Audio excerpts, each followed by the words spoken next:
Still all my soul shall be nearer, my God, to thee. Nearer, my God, to thee. Nearer to thee. Though like a wanderer, the sun gone down, darkness Magandang hapon po sa inyong lahat mga kapatid. At tayo po ay magsisimula na po ng ating pong pag-aaral po sa hapong ito ng Miyerkules. Katulad po ng aking pong lagi pong sinasabi sa inyo po tuwing Wednesday po, tayo ay mag-aaral po ng oras na ito. So, sa awitin na narinig niyo po, ang tawag po, Nearer My God to Thee. Ayan. So, sa ngayong hapon po, ang ating pong topic po ay may katanungan po sa ating buhay. Kaya po, magsisimula na po tayo sa ating pong panalangin. Mananalangin na po tayo sa ating pong pag-aaral sa umagang ito. Tayo po manalangin. O dakilang Diyos, sa hapong ito, Panginoon, sa aming pagbubukas ng banal na kasulatan, kami po ay tanggapin mo po at humingi po kami ng tawad ngayon sa mga nagawa naming kasalanan. Upang Panginoon, kami po ay maging katanggap-tanggap sa iyo sa pag-aral namin sa iyong mga kasulatan sa hapong ito. Dinadalangin din namin, Panginoon Diyos, na buksan mo po ang aming mga puso at isip sa pamamagitan po ng banal na Espiritu na siya naggagabay sa amin sa aming buhay. Salamat ng marami, dakilang Diyos, sa aming tagapagligtas at aming Panginoong Yesus. Dahil po sa Kanya, Panginoon Diyos, kami po ay nakakalapit sa iyo, nakakatawag sa dakilang pangalan. At higit sa lahat, Panginoon Diyos, kami po ay tumatanggap po ng mga pagpapala na nanggagaling sa iyo sa pamamagitan po ng aming Panginoong Yesus. Sa aming pag-aaral, dalangin namin po, Panginoon, na ang mga nakikinig po, ay hipuin mo po ang kanilang mga puso. Napanalangin ko, Panginoon, sila sa kanilang mga buhay, maging maayos, maging maganda, sa mga nakikinig ng iyong salita sa mga oras na ito. Samahan mo sila, samahan mo kami sa aming pag-aaral. Salamat pong muli, Panginoon Diyos, na dakila sa lahat. Ito po ang aming pasasalamat, panalangin sa pangalan po ng aming Panginoong Hesus. Amen. Magandang hapon po sa inyo lahat ulit mga kaibigan, mga kapatid ko, lalo-lalo na nakikinig sa hapong ito po. Dalangin ko po na ayain niyo po ang inyong pong mga kapitbahay na makinig. Ayan po, dahil po ang topic po natin ngayon, meron pong katanungan. Unang-una po ang tanong ko po sa inyo. Pagod ka na ba sa paggawa ng kabutihan? So kuminsan po ang paggawa ng kabutihan ay nakakapagod. Dahil mayroong tayong pagkakataon na ikaw na yung gumawa ng mabuti, ikaw pa yung mali. Kuminsan naman po, no, ikaw na yung tama, ikaw pa yung napagbibintangan ng hindi maganda. So, kuminsan po, dumarating sa buhay natin. Sometimes in our life, it comes that even though we are doing a lot of good things, pero sometimes we are weary. Pagod na po tayo. Why? So, pero po, hindi po ang, sa hapong ito po, hindi po yan ang ating tatalakayan. Tatalakayan po natin na, wag na po tayong mapagod. Nararamdaman natin ang pagod sa paggawa ng mabuti. Pero ngayong hapong ito, pag-aaralan po natin is, let us not grow weary in doing good. Huwag kang mapapagod sa paggawa ng mabuti. So, tingnan po natin ngayon po ang banal na kasulatan dito po. Kaya yung katanungan, ikaw kanina, pagod ka na ba sa paggawa ng mabuti? Sometimes in our life, we are doing good, but some still did not appreciate it. So, yung something na hindi tayo na-appreciate kuminsan. No? Minsan, sasalita pa sila laban sa atin. Kaya mo bang panghawakan ito? Kaya ba natin panghawakan ito? Oo, dapat natin kayang panghawakan ito. Ng tanong, sa hapong ito po, ang payo ng Panginoon, let us not grow weary. Huwag tayong mapagod. Saan? In doing good, sa paggawa ng mabuti. Galatians chapter 6, verse 1 to 10. Buksan niyo po ang inyong pong mga Biblia. Basahin po natin ang Galatians chapter 6, verse 1 to 10. Ito po, magbabasa po tayo. Galatians chapter 6, verse 1 to 10 po. Sa YouTube ko po, YouTube channel natin, Andiyan dyan po ang PowerPoint lesson. Nandun din po nakasulat po sa PowerPoint natin. Makikita nyo po sa YouTube ang scripture nakasulat din po. Ito babasahin ko po sa Bible. Galatians chapter 6 verse 1 to 10. Ang sabi po ng payo po ni Pablo sa mga taga-Galatia, Brethren, if a man is overtaken in any trespass, you who are spiritual restore such a one in a spirit of gentleness, considering yourself, lest you also be tempted. Bear one another's burdens, and so fulfill the law of Christ. For if anyone thinks himself to be something when he is nothing, he deceives himself. But let each one examine his own work, and then he will have rejoicing in himself alone, and not in another. For each one shall bear his own load, sabi doon. Ang binabanggit. Then verse 5 natin po, basahin ko po sa inyo po, verse 4. Verse 5, For each one shall bear his own load. Let him who is taught the word share in all good things with him who teaches. Do not be deceived. God is not mocked, sabi doon. For whatever a man sows, that he will also reap. Ano man tinanim natin, yun daw ang aanihin natin. Verse 8 po. Basahin ko po verse 8. For he who sows to his flesh will of the flesh reap corruption, but he who sows to the Spirit will of the Spirit reap everlasting life. And let us not grow weary, sa verse 10 nga po, and let us not grow weary while doing good. For in due season, we shall reap if we do not lose heart. Therefore, as we have opportunity, let us do good to all. Sabi doon, let us do good to all. Sabi niya, especially to those who are of the household of faith. So, yung sinasabi po ni Pablo sa mga taga-Galacia, yung binabanggit po doon. So, kailangan daw po talaga maging matatag tayo. Kaya sabi nga niya po, pag meron daw na, sabi niya, overtaken ng isang, kahit anong kasalanan, kailangan daw natin tutulungan pa rin. So, sa paggawa ng mabuti, may mga tao po kasi nakagawa ng mali sa paligid natin. Pero tayo daw malalakas sa pananampalataya. Palakasin natin siya na parang i-restore natin po siya, ang sinasabi po ni Pablo. Sabi nga sa verse 2 bear one another's burden and so fulfill the law of Christ. See, so dalahan tayo ng mga kabigatan ng tao. Sa panahon natin ngayon po, may mga problema tayong lahat sama-sama. So magtutulungan po tayo, no, sa buhay natin. So kung titingnan po natin, yung sinabi po sa Galatians chapter 6 verse 1 na sinabi ni Pablo, paano ba tayo hindi mapapagod sa paggawa ng mabuti? Kaya ba natin panghawakan ito? So, sa 2 Thessalonians chapter 3 verse 13, meron pong encouragement sa atin. 2 Thessalonians chapter 3 verse 13 po. Meron po sa ating pang-encourage po si Pablo sa mga iglesia ng Thessalonica. 2 Thessalonians chapter 3 verse 13 po. Ang sabi doon, but as for you, brethren, do not grow weary in doing good. Para sa inyong mga kapatid, huwag daw kayong mapapagod sa paggawa ng kabutihan. So, paano tayo hindi mapapagod? Ang payo naman ni Santiago, James chapter 5 verse 7, sabi niya, be patient, brethren, until the coming of the Lord. So, hanggang pagdating pala ng Panginoon.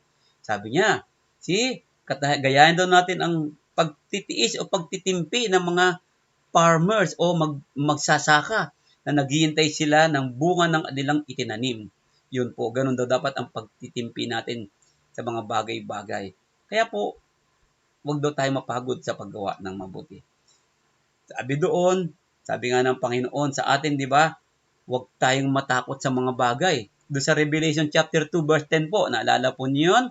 Sa Revelation o sa may pahayag, chapter 2, verse 10, pahayag chapter 2, ano ba yung Tagalog ng Revelation? Sabi doon, Revelation 2:10, do not fear any of those things which you are about to suffer. So, wag daw tayong matakot sa mga dapat na makakamtan natin ng mga pagsihirap o pasakit. Indeed, sabi niya, totoo. Indeed, the devil is about to throw some of you into prison. Maaring iba sa inyo po, tutuksoin tayo daw ng diablo. Sabi niya, para isasakupin niya tayo, tutuksoin niya tayo, na binabanggit. At sabi doon, and you will have tribulation 10 days. Hindi po natural, literal na 10 days lang ang pagtutukso sa iyo ha. Ang ibig sabihin doon, kumpleto po talagang panunukso ang gagawin ng Diablo. Pagtitiis, kaya napakahalaga po ng pagtitiis natin. Kaya sabi nga niya, gawa tayo ng mabuti. Kaya sabi niya, maging tapat kayo hanggang kamatayan. Ang sabi ng Panginoon, and I will give you the crown of life. So yun po yung sinasabi ng Panginoon sa atin. Mga encouragement sa atin. Kasi kung minsan po talaga, nakakapagod nga po gumawa ng mabuti, no? Pero ang payo ng Panginoon sa atin, pag-anyaya sa iyo, huwag kang mapapagod, sabi doon. Gawa ka lang ng mabuti. Paging pasensyoso lang tayo daw. Sabi siya, ang payo sa atin nga, di ba? Tinan yung payo, brethren, do not grow weary in doing good. So kung napararamdaman mo napapagod ka na, huwag mong hayaan na lumaki sa iyo ang pagod. So magdasal lang tayo, diisin lang natin. Sabi nga ng Panginoon, maging tapat lang tayo eh. Sabi niya, hindi tayo pababayaan. Ang sabi niya Panginoon sa atin, sa Matthew chapter 24 verse 13. Matthew chapter 24 verse 13, ang sabi ng Panginoon, but he who endures to the end shall be saved. Tingnan niyo po, kung sino ang manatili o magiging matatag hanggang sa katapusan, siya ay maliligtas. So, kailangan pala natin talaga. Sapagkat ang paggawa ng mabuti ng walang kapaguran ay may kaligtasan pala. Tingnan niyo po. So, sumunod ka na kay Kristo. So, huwag ka nang mapapagod. Sa buhay natin, kaakibat natin ang mga problema na yan. Kaya sabi nga niya, huwag kang matakot sa mga bagay na darating sa iyong pagsubok sa buhay mo. Sabi niya. At doon sa Luke chapter 18 verse 1, may sinabi po ang Panginoong Hesus sa atin. Luke chapter 18 verse 1 po.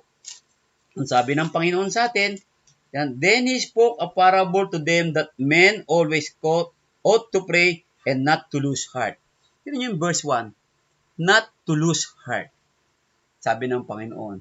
So how are you going to not to lose your heart? Sabi ni Kristo, pray. So by praying, so we can be encouraged and we can strengthen our faith. Yung pala na mahalaga. Sa pagdalangin natin, naririnig tayo ng Panginoon. Naririnig ng Panginoon ang kanyang mga anak at mga lingkod. Yung mga Kristiyano na patuloy na nagiging matapat sa kanya. Yun pala po yun. No? Kaya kung titingnan natin, ang Panginoon ang nagsabi sa atin, do not lose heart, sabi niya. So napakahalaga po sa pag-aaral natin. Ano sinabi po sa Hebreo? Hebreo chapter 12 verse 13. Hebrews chapter 12 verse 13 po, basahin po natin. At intindihin po natin po ito. Hebrews chapter 12 verse 13. Ang sabi niya po dito, and make straight paths for your feet, so that what is lame may not be dislocated, but rather be healed. Ayan pala pa yung sinasabi doon na binabanggit dun sa Hebrews chapter 12 verse 13. Ano bang ibig sabihin nito? So, straight mo lang ang dinalakaran mo. Sabi niya gano'n. Kung meron ka man yung lame, papilay, huwag mong hayaan na ma-dislocate yan. Ibig sabihin, kung meron kang panghihina, huwag mong hayaan na tuloy-tuloy pong manghina ito. At dyan po, hayaan mong gagaling din po yan. Yung binabanggit. Ano pa po sinabi po doon? Sinabi sa atin sa Hebreo, sabi niya doon, for consider him who endured such hostility. So, tinan niyo po, i-consider natin yung mga naka-endure ng mga papasakit, paghihirap. Nino, ng mga tao na naglingkod sa Panginoon ng panahon ng araw. Imagine po ninyo ang kahirapan po na nangyari kina Pablo. Pero napagod po ba sila sa paggawa ng mabuti? No, they did not stop doing good. Ano yung ginawa nilang mabuti? By sharing the gospel of our Lord Jesus. They continue to share the gospel of the Lord Jesus. Never silang napagod sa pagtulong sa ibang tao na binabanggit sinasabi doon.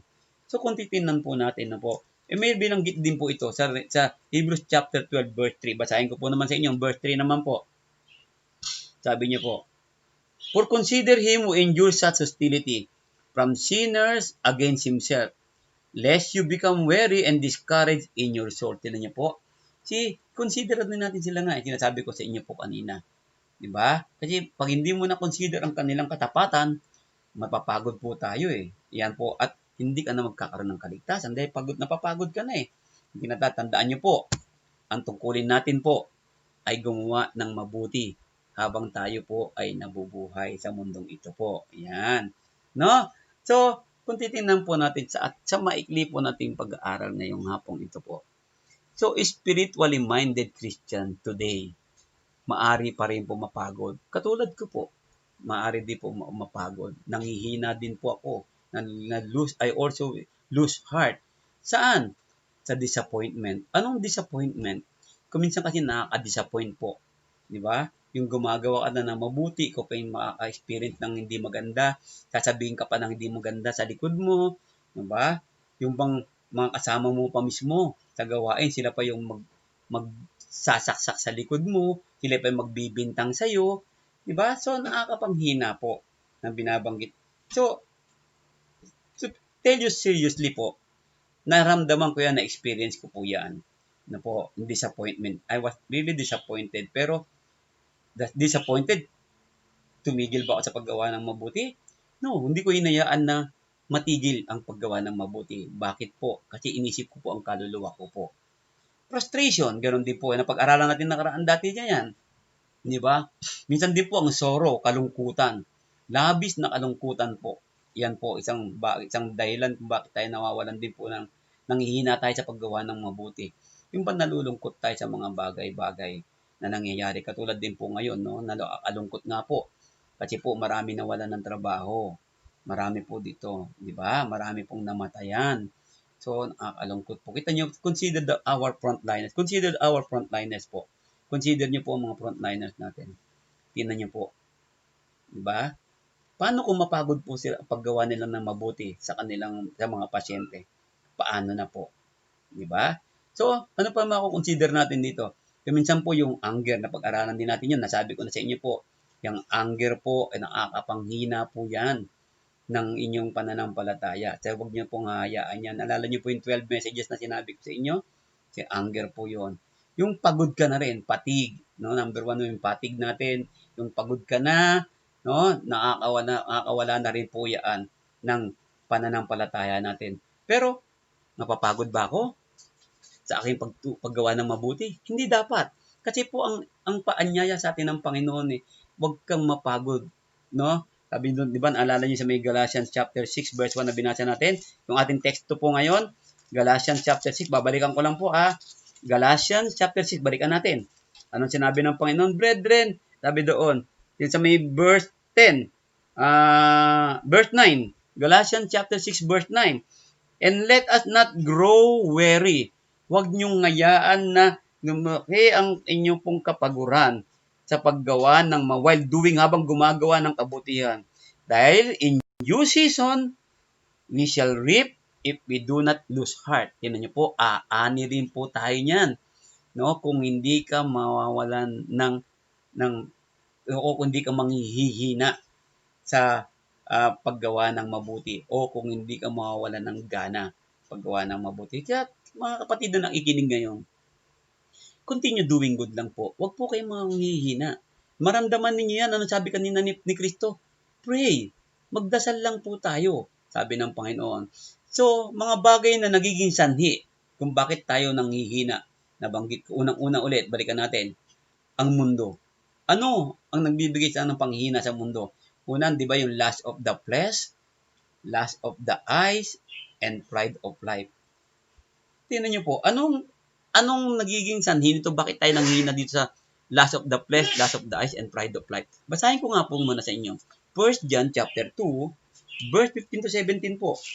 1 John chapter 2, verse 15 po, hanggang 17 po.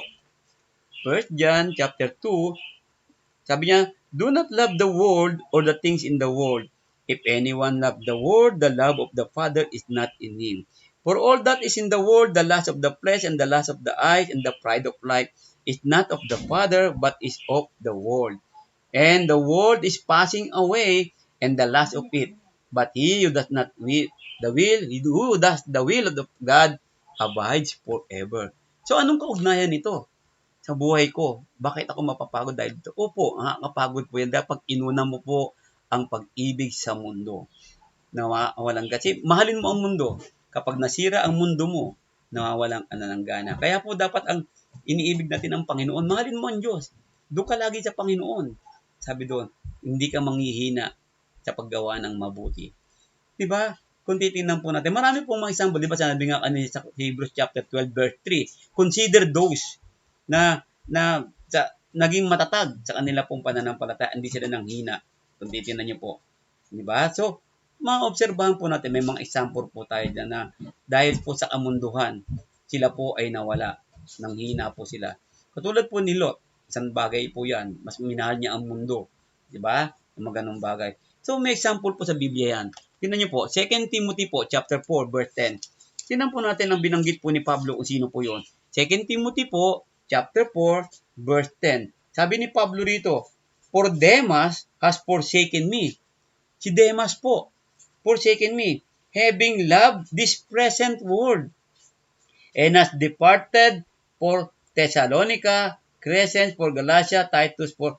So kung titingnan si Demas po, ang sinasabi po, forsaken me, having loved the present world, and has departed me.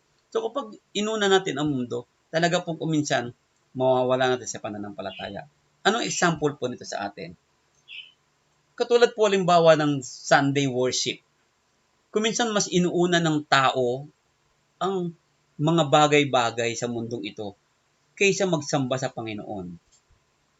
Isang bagay po yan, kaya po ang hindi pagsamba sa Panginoon tuwing araw ng linggo, nakakapanghina po yan. Alam niyo po ba ang pagsamba is paggawa ng kabutihan din? Kasama po yan sa paggawa ng kabutihan. Kaya po hindi lamang po yung pamimigay ng pagkain o pamimigay ng ganito, pagtulong sa ganito. Hindi lamang po. Kasama po sa paggawa po ng kabutihan, ang pagsamba, ang pagpapalaganap ng ebanghelyo, ang pag-encourage po ng mga tao na mag-aral ng Biblia. Kasama po yan. So, ito po sinabi ni Pablo. Iniwan siya ni Demas. Bakit? Bakit siya iniwan? Kasi mas minahal niya ang kamunduhan. So, isa pang mga bagay na nagbibigay sa atin ng kahinaan, yung kalungkutan dahil sa unfaithfulness ng isa nating mga mahal sa buhay. Yung bang sabihin natin na yung mahal na mahal mo tapos hindi siya faithful. So, para bang ito yung nakakapagbigay ng hina sa atin eh. Nakakawalan tayo ng gana. Pero dapat po hindi tayo mawalan ng gana. Tuloy po natin, diba? Try as hard as you may, but you can control others. Hindi natin kayang kontrolin ang iba. Kaya nga, ano niyo sabi ni Pablo sa atin? Work out your own salvation. So, while working out our own salvation, so let us not grow weary. Huwag kang mapagod sa paggawa ng mabuti. Ang tinatawag na to. Ano ba sinabi ng Panginoong Hesus? Matthew chapter 22 po. Basahin ko lang po sa inyo ha. Matthew chapter 22, verse 3 po. Ano sabi ng Panginoon dito? Matthew 22 verse 3. And sent out his servants to call those who were invited to the wedding, and they were not willing to come. Tingnan niyo po, kahit na anong sikap natin na paghikayat ng tao na mag-aral ng salita, meron po talagang ayaw. Diba? Pero huwag po tayo mapagod sa paghikayat sa kanila. Hikayatin natin sila. Katulad ko din po, marami kong inaaya sa inyo na sumunod na kay Kristo. Pero hindi po ako dapat manghina. Kailangan kong ayain kayo ng ayain, imbitahin kayo ng imbitahin, makinig ng salita ng Diyos. Dahil sa pakikinig po, lalawak po ang inyong pananampalataya, lalaki po ang inyong pananampalataya. Kaya po, sabi nga dito, di ba, tinadala ni Kristo ang mga kanyang ang alipin, sabi niya doon, pero maraming inimbitahan, no? Pero hindi sila willing. Ayaw nila. So, huwag tayo, di ba sila hindi willing? Tuloy pa rin ang pag-aya. Huwag kang mapagod. Tuloy pa rin. Kaya nga sabi niya doon, sa may 23, Matthew 23 verse 37, sabi ng Panginoon, di ba? Sabi niya dito, O Jerusalem, Jerusalem, the one who kills the prophets and stones those who are sent to her. Sabi doon, how often I wanted to gather your children together as a hen gathers her chicks under her wing, but you were not willing. See, Panginoong Hesus natin, napagod ba sa paggawa ng mabuti? Hindi. Tuloy-tuloy po ang Panginoon sa paggawa ng mabuti. Hanggang ngayon, ginagawang kanya ng mabuti. Yan po yun. Hindi siya napapagod. Kasi, alam natin, sa paggawa ng mabuti po, in doing good to all in this world, in doing good to other people, there is a great frustration. There is hurt, there is sorrow and hardship in having all your efforts rejected by somebody. Di bale po, di ba? Lalo-lalo po ang mahal mo sa buhay, those you love, di ba? They are going to reject you. No matter how they reject you. Do not lose heart, sabi ng Panginoon. Huwag kang mawapagod sa paggawa ng mabuti. Romans chapter 9, verse 1 and 2. Basahin ko po sa inyo. Romans, kaya nga po ina-encourage ko kayo eh. No, tuloy-tuloy lang po. Mag-iaya kayo na mag-aya ng mga kaibigan nyo, kapatid nyo, na mag-aral sila. Tulungan nyo sila ng tulungan. No po, kahit na masama ang kanila pong pagtingin sa inyo, tulungan nyo pa rin po ng mabuti. Kahit hindi kayo na-appreciate, no? Kunyari, kapatid mo, hindi ka na-appreciate, ginagawa mo na siya ng mabuti, hayaan mo lang siya. Basta gawa ka pa din ng mabuti. Ganyan po yun. At ang paggawa ng mabuti naman po, hindi po ito yung tawag dito, yung inaano natin na yung inaayaan mong gumawa siya ng masama, hindi mo dapat siyang gaganunin. Kundi pag gumagawa siya ng masama, i-correct mo pa din. Pero, ang pag-correct naman po kasi doing good po yan. No? Sa Romans chapter 9, verse 1 and 2, I tell the truth in Christ. I am not lying. My conscience also bearing me witness in the Holy Spirit that I have great sorrow and continual grief in my heart. Look at Paul. Si Pablo po dito sa Romans, di ba? Sabi po ni Pablo talaga, sinasabi niya katotohanan. Sabi niya, sa pamamagitan ni Kristo, sabi ko sa kanya, no? Hindi ako nagsisinungaling. Sabi niya, ang konsensya ko, sabi ni Pablo, no? Talaga po na meron akong great sorrow, sabi niya. At yung tuloy-tuloy na kalungkutan sa aking puso. Di ba? So even Paul, who continue to do good, naramdaman po niya ito eh. Naramdaman ni Pablo talaga yung lungkot na ito dahil may mga tao siyang hinihikayat, tinuturuan, pero he was still rejected. No, actually, he's not the one who rejected. Jesus Christ was rejected in his work, preaching gospel, preaching Jesus Christ to the lives of other people. People continue to reject Christ. So that's why he has a great sorrow. May lungkot siya. Ganon din po. Alam niyo po, ang inyong pong lingkod, si Brother Danny De Vera po. Ganon din po, nalulungkot din po ako eh. Kapag nire-reject po si Kristo. Hindi ako nire-reject nyo eh, kundi po si Kristo nire-reject. Nakakalungkot po kapag nire-reject po si Kristo. Yan po yung mga bagay na ganon. Kaya sabi nga niya sa may Matthew chapter 10 verse 1, sabi niya, brethren, Romans chapter 10 verse 1, brethren, my heart's desire and prayer to God for Israel is that they may be saved. Tingnan niyo po ang puso ni Pablo. Naramdaman niya, dakilang pagod niya, great sorrow na nasa kanyang puso. Pero ang sabi niya, tinan mo, may desire pa rin. My heart desire. Sabi niya, and prayer to God na magkaroon ng kaligtasan ang lahat. Ganon din po ang inyong lingkod, si Brother Danny. Ang desire ko po, maligtas kayong lahat.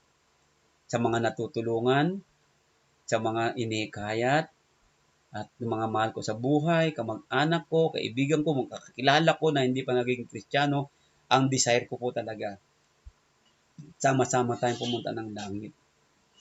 Despite of the great sorrow, kuminsan nararamdaman namin kami mga manggagawa, kami mga ministro, kami mga preacher ng banal na kasulatan, dito po sa Churches of Christ around Metro Manila.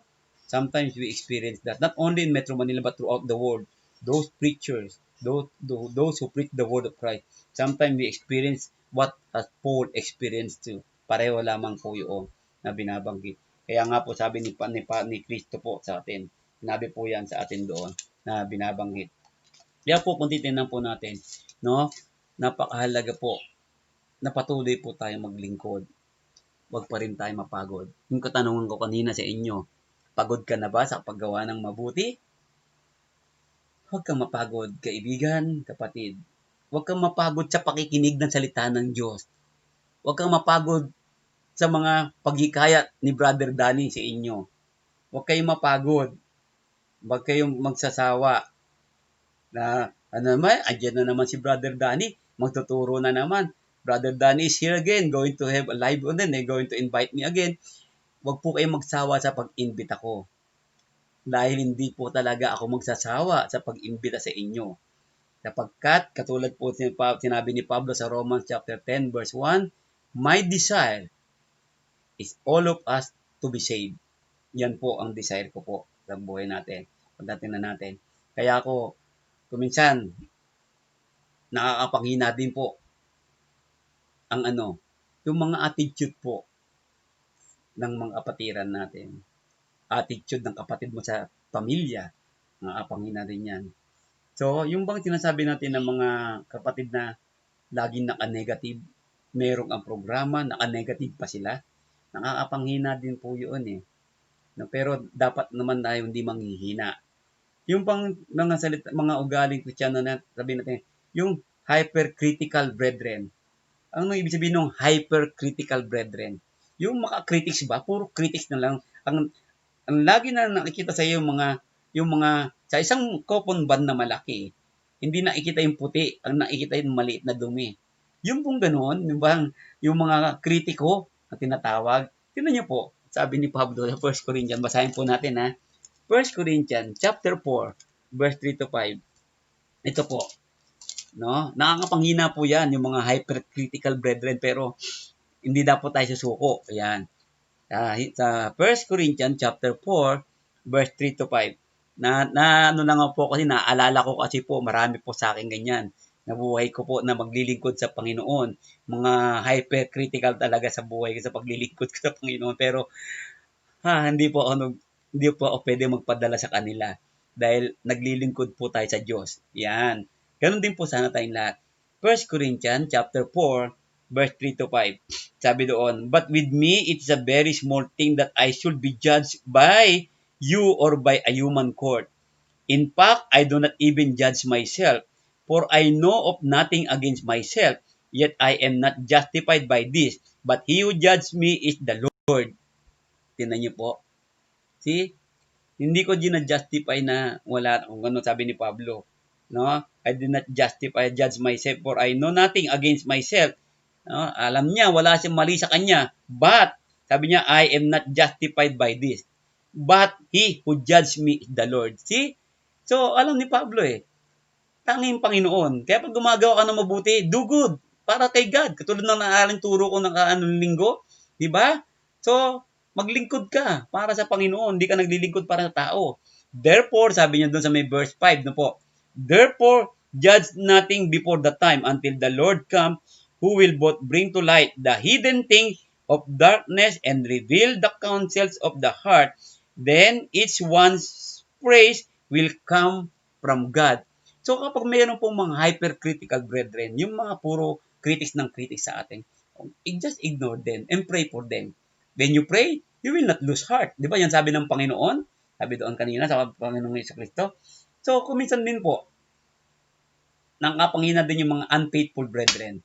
Ano po yung unfaithful brethren? Yung mga kapatid na naging Kristiyano na po, pero kahit anong ayaw mag-attend. Hindi nag-a-attend sa pagsamba, no? Yung bang mga kapatid natin na maaalala ka lang pag may kailangan ka. So, ganun po. Nakakapanghina po rin po yun, di ba? Pero, sa lingkod nga po ninyo, ako po sa inyo, hindi po ako na dapat panghinaan niya. Bagamat yung mga ibang tao na nakakita, nanghihina po sila diyan. Pero dapat po, hindi dapat tayo manghina. Pablo nga, di ba, naging mananghina nung iniwan siya ni Demas. Naalala niyo po, tuloy pa rin siya. Di ba? Yung mga hipokritong Kristiyano, yung sabi ko nga, di ba, meron kasi mga taong ganyan po, yung pag may gusto lang sa'yo, mabait sa'yo. Yung bang, pag nangungutang yung to, lagay natin yung bang pag nangungutang ang tao, na para siyang maamong tupa. Tapos pag sinisingil mo na, para na siyang wolf maatungal. Ganun po. No? Yung mga binabanggit natin dito, nakakapanghina din po yan, di po ba? No? So, yung bang minamahal mo na yung mga tao, tapos ikaw hindi ka pa rin mamahalin, pinapakita mo ng pagmamahal mo sa kanila, okay lang yan, ng mga bagay na ganyan. So marami po yan na nagiging sanhi ng panghihina natin. Pero ang tanong, dapat ka ba manghina? Dapat ka bang are you not going to become faithful more faithful to the Lord? Yan ba magiging sanhi para hindi ka maging tapat sa paglilingkod sa Panginoon? No. It must not be the one. Mga bagay na yan. No matter what. Sabi doon, huwag ka dapat aalis sa Panginoon. Continue to do good. Let us not grow weary in doing good. Huwag po tayong mapapagod sa paggawa ng mabuti. Yan. Anong gagawin natin? Ating pagtatapos po. What shall we do? Unang-una, focus on pleasing God. Just do good. Diba? Mag-focus ka. Sabi doon, seek you first the kingdom of God and all these things shall be added unto you. Dito pa po, masahan ko ha. Naalala ko natin, naalala ko rin to, nakasulat kasi dito sa akin lesson. Colossians chapter 1, verse 10 po. Tingnan nyo po, sinabi. Mangigilig lang po tayo ha. Tiyaga lang po kayo. Okay, kaya po kung di ako nawawala ng, di ako nanghihina, no? Kahit na wala nang ikinig na sa pag-aaral na ito. Tuloy lang ang pag-aaral ko, pagtuturo ko. Colossians chapter 1 verse 10, that you may walk worthy of the Lord, fully pleasing Him, being fruitful in every good work, and increasing in the knowledge of God. Tingnan niyo po. Continue lamang po to please the Lord. Sinasabi doon. 1 Thessalonians chapter 4 verse 1, nandun din po nakasulat.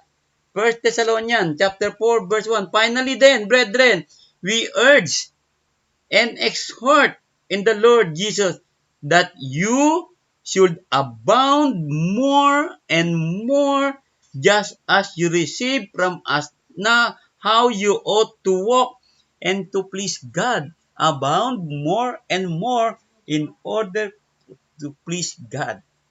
Number 2, what shall we do? Not to grow weary in doing good. Continue to nurture your faith.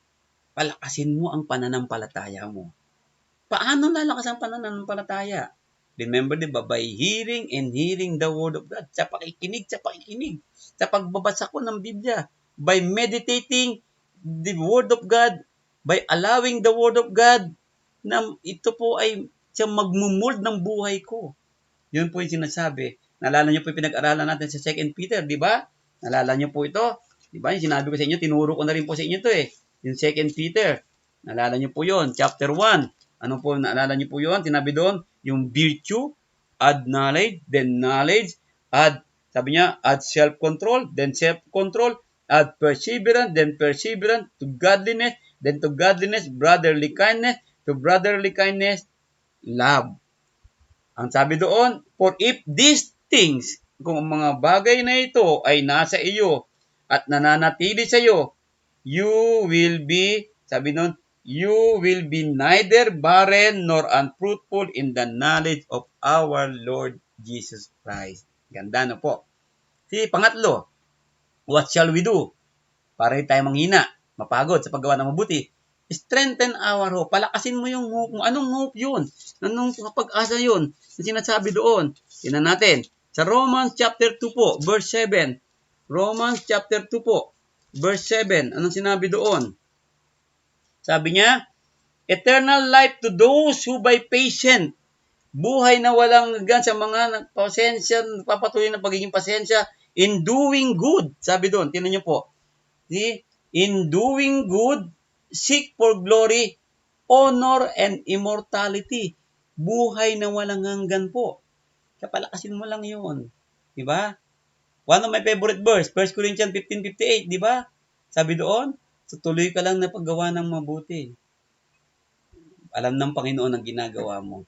2 Corinthians chapter 4, verse 16. Hebrews chapter 3, verse 6. Nagpapalakas po yan ng ating mga pag-asa. Then, lastly po, panghuli, what shall we do para hindi ka mapagod sa paggawa ng mabuti? Una, focus on pleasing God.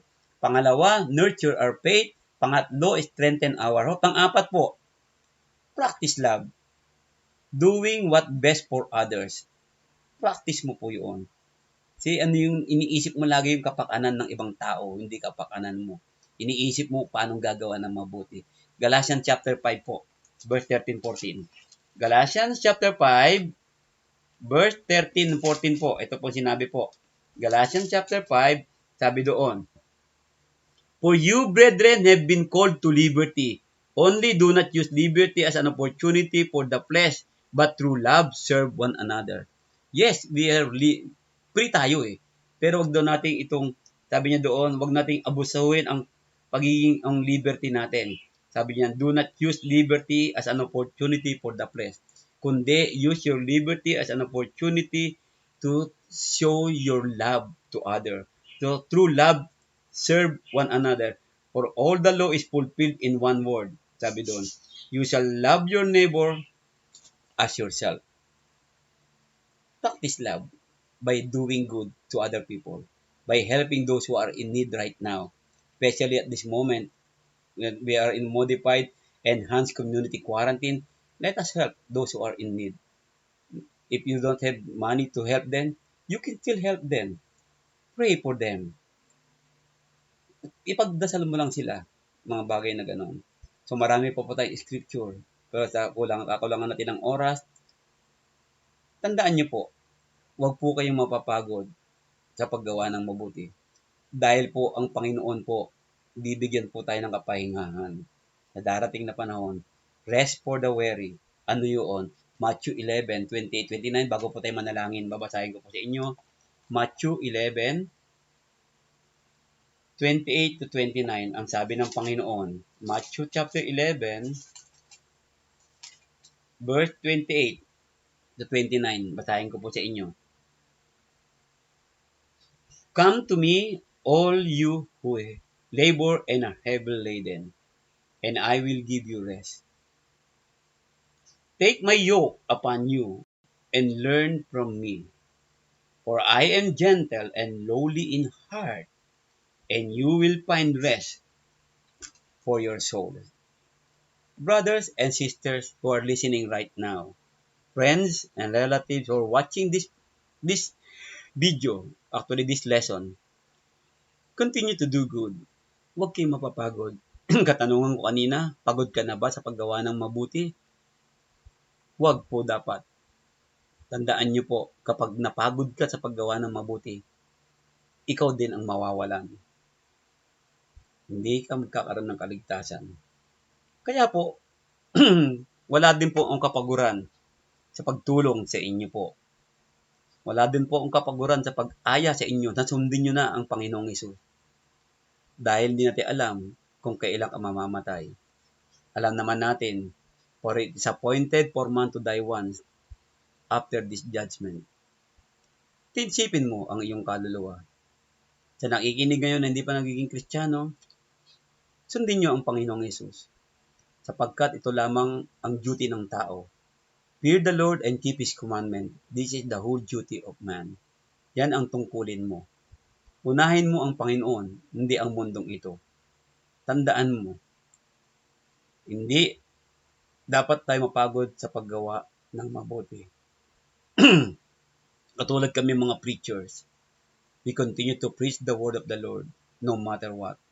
We are preaching the word because we are working to God. We are the servant of God. Not because of any money that we receive. Kung hindi po ito ay dahil sa kaligtasan po ng aming kaluluwa. Kaya po, kayo po, hindi ako mapapagod sa paghihikayat sa inyo.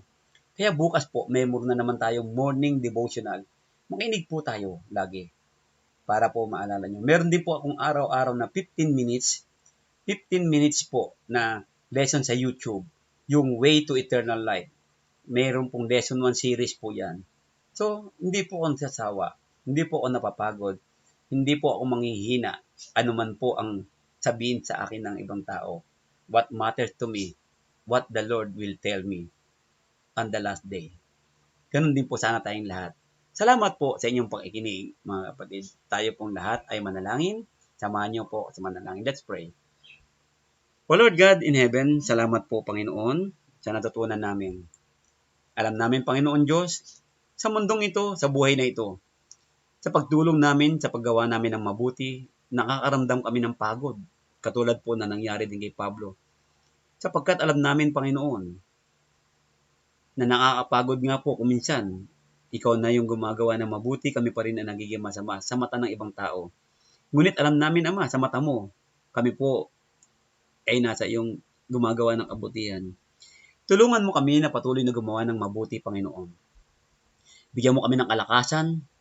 Palakasin mo kami, Panginoon, hindi lamang espiritual, kundi pati pisikal. Upang, Panginoon, hindi kami panghinaan, hindi kami mapagod, Panginoon.